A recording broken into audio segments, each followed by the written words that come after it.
Paano nga ba mag-rehistro ng motor? Yan ang pag-uusapan natin sa video na to. At sasabihin ko na rin sa inyo kung magkano yung magagastos mo kung mag-rehistro ka.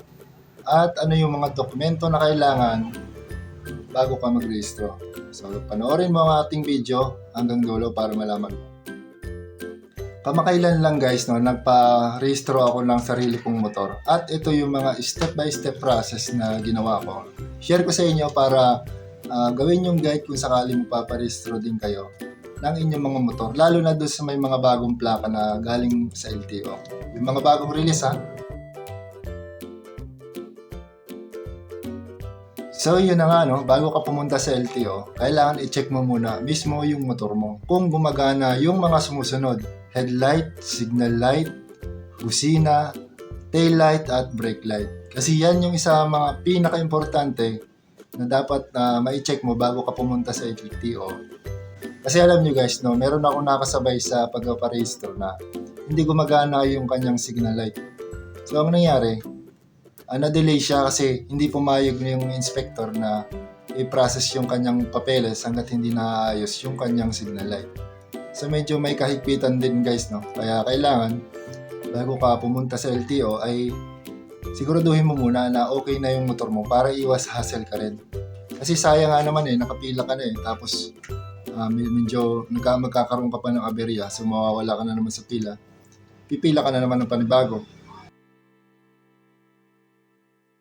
So next, ano nga ba yung mga documents na kailangan mo na dalhin bago ka pumunta sa LTO? Kailangan ipa-photocopy mo yung ORCR mo at dapat yung pagkaka-photocopy niya ay malinaw. Merong instances na hindi tinatanggap ng LTO kasi pag sobrang labo ng photocopy, hindi nila mabasa. So nangyayari, papaulitin din, hahanapan ka rin ng photocopy na readable. Kailangan malinaw yung pagkaka-photocopy. Okay? So first step, pag meron ka ng photocopy ng ORCR, ang gagawin mo ay kumuha ka muna ng insurance. Okay? Pag kukuha ng insurance, ibibigay mo rin doon yung photocopy ng ORCR mo kasi yun yung pagbabasehan nila doon sa mga documents.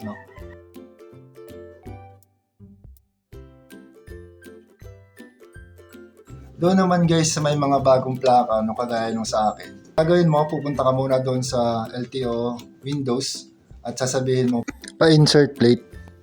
Kasi yung nakuha mong, yung plaka mo ay hindi pa naka-upload sa system. Ang mangyayari niyan, i-upload muna nila para pag labas doon sa smoke test ay nandun na, makikita na nila sa system yun. Okay? Pagka nakapunta ka na sa mga napa-insert file mo na, proceed ka na sa next step, yung pag-smoke test. So pag smoke test naman, ibigay mo lang doon yung papeles mo kasama yung insurance at yung ORCR mo at proceed ka na doon sa testing area. Pag na-smoke test na yung motor mo, ang susunod na niyan ay stencils and inspection. So sa case na to guys, hindi ko na na-videohan yung aking pag-stencil ng motor ko at yung sa inspection So bali yan yung third step. Stencil tsaka inspection.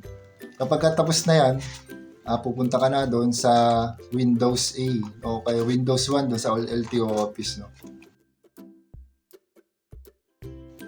So ang kailangan mong gawin is ibigay mo doon yung mga papeles na galing sa smoke test at ipaprocess na nila yun. So yun guys, pag naibigay mo na yung papeles mo doon sa Windows na sa LTO office, aantayin mo na lang tawagin yung pangalan mo para sa payment. Magkano nga ba yung nagastos ko sa pagpaparehistro na to? Ito sasabihin ko na sa inyo kung magkano nga ba yung ginastos ko sa pagpaparehistro ng aking motor. So unang-una sa insurance, gumastos ako ng 650 pesos. Sa smoke test ay 450 pesos.